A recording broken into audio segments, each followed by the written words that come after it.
নমস্কার। আজকে একটি সুন্দর গল্প বলবো।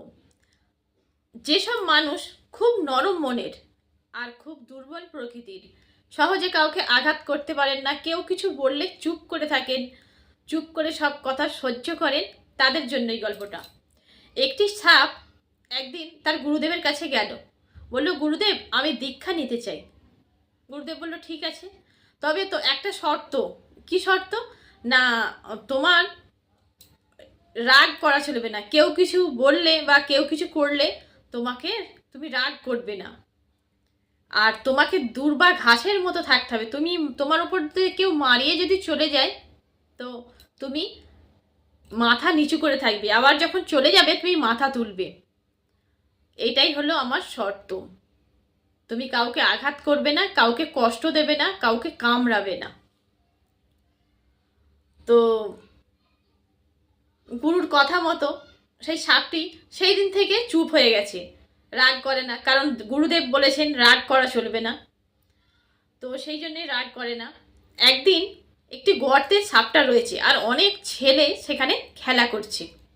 খেলতে খেলতে সাপটিকে যখন তারা দেখতে পেল, তখন তারা কি করলো, একটি লাঠি নিয়ে এসে তাকে খুব পিটতে থাকলো। এইভাবে আঘাত করতে করতে খুব আঘাত করছে, তখন সেইখান দিয়ে গুরুদেব যাচ্ছে। তো তখন সেই জায়গাটা দিয়ে গুরুদেব যাচ্ছিলেন।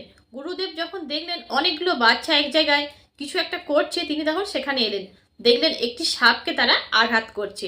তখন সাপটাকে বললেন, কি রে, তোকে এত মারছে আর তুই চুপ করে আছিস? তখন সাপটি বলল, কেন গুরুদেব, আপনিই তো বলেছেন যে দুর্বার ঘাসের মতো হয়ে থাকতে, কেউ আঘাত করলে না কামড়াতে। বলছি, তোকে আমি এটা বলেছি, কাউকে ফোঁস করতে আমি বারণ করিনি। তোর ফোঁসটা তো তুই দেখাবি, তাহলে তো তোকে আর মারবে না। তুই তা বলে এভাবে মার খাবি? ফোঁসটা কখনো ছাড়বি না। তো তার পরের দিন ছেলেগুলি যখনই এসেছে, আর সাপটিকে দেখতে পেয়ে মারছে লাঠি দিয়ে, আর সাপটি যখনই ফনা তুলে দাঁড়িয়েছে, বাস, সবাই ছুটে পালিয়ে গেছে। তাই আমরা এই গল্প থেকে আমরা এটাই শিক্ষা নেব যে আমরা কাউকে মারতে না পারি, কিন্তু নিজেদের ফোঁসটা কখনো আমরা ছাড়বো না। আমাদেরকে বারবার না হলে মানুষ আঘাত করে চলে যাবে। যদি আপনার ফোঁসটা থাকে, তাহলে কিন্তু আঘাত করতে পারবে না।